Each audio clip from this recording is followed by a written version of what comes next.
जोहार, जय मूल निवासी। मैं रविंद्र राणे और आप देख रहे हैं एमएन टीवी। भाजपा का सहकार मंत्रालय जो बना है वो सहकार मंत्रालय नहीं, स्वाकार मंत्रालय है। नरेंद्र मोदी ने अपने इंजन को एक डिब्बा लगाया है, वो सहकार मंत्रालय का है। देश में बड़ा सहकार आंदोलन खड़ा करने का दावा भाजपा कर रही है और जो डिब्बा बनाया है वो उसका अटेंडेंस जो रंगा बिल्ला की जोड़ी है उस बिल्ला को दी है। यह जोड़ी आरएसएस के हित में सहकार क्षेत्र को भाजपा के द्वारा स्वाह करने वाली है, इतना पक्का है। इसे किसानों तक सीधे राहत पहुंचे और उनके उपजों को ऊंची कीमतें दिलाई जाए, यह भाजपा के नेता भ्रम फैला रहे हैं। कोऑपरेटिव मिनिस्ट्री द्वारा कृषि कानून के आंदोलन में बदनाम हुई भाजपा 2024 के लोकसभा चुनाव जीतने के लिए यह प्लान बनाया है। महाराष्ट्र के भूतपूर्व मुख्यमंत्री देवेंद्र फडणवीस ने कहा, केंद्र सरकार वित्तीय संकट के समय सहकारी प्रतिष्ठानों को वित्तीय सहायता प्रदान करने वाली है। केंद्र सरकार की नई इथेनॉल नीति के कारण चीनी सहकारी मिलें वित्तीय संकट से जूझ रही है। भाजपा के नेताओं का यह आशावाद भ्रम फैला रहा है ताकि कोऑपरेटिव सेक्टर को कॉरपोरेट सेक्टर को स्वाह करना है। पंजाब में भाजपा क्यों पनप नहीं रही है? क्योंकि वहां का किसान मजबूत है।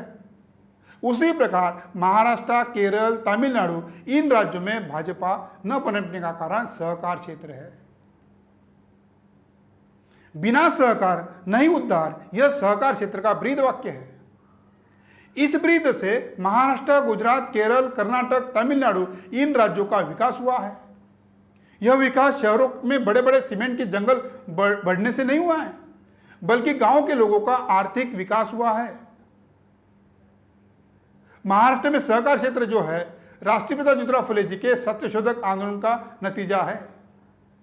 देश का नहीं, एशिया का सबसे पहला सहकारी शुगर फैक्ट्री अहमदनगर जिले में प्रवरा शुगर फैक्ट्री है। महाराष्ट्र में लगभग 2 लाख सहकारी समितियां हैं जिनकी अनुमानित कुल सदस्यता 50.5 मिलियन है।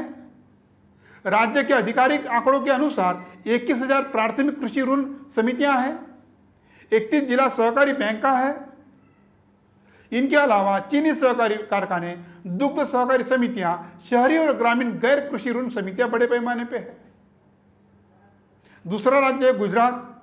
गुजरात में अमूल दूध ने जो सफेद क्रांति की, इसकी वजह सहकार क्षेत्र है और उनकी क्वालिटी भी है। वैसे ही मध्य प्रदेश में सांची के दुग्ध उत्पादन, महाराष्ट्र के गोकुल, ये बड़े पैमाने पे सहकार क्षेत्र का नतीजा है। उन्होंने गांव का विकास किया है, गांव के विकास में महत्वपूर्ण योगदान दिया है। गुजरात में अमूल सहकारी संस्था की वजह से जो सफेद क्रांति हुई है, उसी पर श्याम बेनेगल ने 1975 में एक पिक्चर बनाई थी, उसका नाम था मंथन। इस फिल्म की खासियत यह भी थी, इस फिल्म के प्रोड्यूसर किसान थे। किसानों ने पैसा जमा करके फिल्म बनाई और इस फिल्म में सहकार क्षेत्र में गांव का विकास कैसे होता है इसकी कहानी बताई। अमित शाह की लीडरशिप सहकार क्षेत्र से उभरी है, उनके पास सहकार क्षेत्र का अनुभव है, इसलिए नरेंद्र मोदी ने उन्हें सहकार मंत्री बनाया है। भाजपा ने 2024 के चुनाव जीतने के लिए उत्तर प्रदेश के 80 सीट जीतने के लिए अलग प्लान बनाया है। महाराष्ट्र में लोकसभा के चुनाव जीतने के लिए अलग प्लान बनाया है। सहकार मंत्रालय बनाने का यह खास प्लान है। उत्तर प्रदेश के बाद सबसे ज्यादा लोकसभा सीटें महाराष्ट्र में, यानी 48 सीटें हैं। महाराष्ट्र की यशवंतराव चौहान से लेकर शरद पवार तक जितनी भी लीडरशिप है वो सहकार क्षेत्र से निर्मित हुई है। महाराष्ट्र में शिवसेना, राष्ट्रवादी कांग्रेस के गठबंधन को भाजपा को चेक देना है और हाल ही में शरद पवार ने तीसरे मोर्चे की या दूसरे मोर्चे की जो प्रशांत किशोर के साथ गुफ्तगू की और इस प्लान को सहकार मंत्रालय के द्वारा तोड़ा जा सकता है, तगड़ा झटका दिया जा सकता है। तीसरा राज्य केरल। केरल भारत के अन्य राज्यों की तुलना में आबादी की कम वृद्धि दर, राष्ट्रीय औसत सघनता के ऊंची दर, ऊंची आयु दर, गंभीर स्वास्थ्य चेतना, कम शिशु मृत्यु दर, ऊंची साक्षरता, प्राथमिक शिक्षा की सार्वजनिकता, उच्च शिक्षा की सुविधा आर्थिक प्रगति के अनुकूल है। इसे प्रगतिशील बनाने के लिए सहकार क्षेत्र का योगदान है। देश को सबसे ज्यादा विदेशी मुद्रा देने वाला केरल राज्य है और केरल में भाजपा विधानसभा के चुनाव में अंडा भी नहीं फोड़ सकी। केरल कांग्रेस के प्रमुख नेता रमेश चेन्नीथला ने कहा कि मिनिस्ट्री ऑफ कॉरपोरेशन जो है भाजपा की बड़ी रणनीति है, साजिश है। भाजपा केरल, महाराष्ट्र, कर्नाटक, तमिलनाडु के सहकारी क्षेत्र में घुसपैठ करने का काम करने वाली है। कांग्रेस के आला कमान को इस आने वाले संकट को देखते हुए कदम उठाने की जरूरत है। महाराष्ट्र के कांग्रेस अध्यक्ष नाना पटोले ने इस पर कहा कि सहकार क्षेत्र में पिछले दरवाजे की घुसपैठ करने की साजिश है।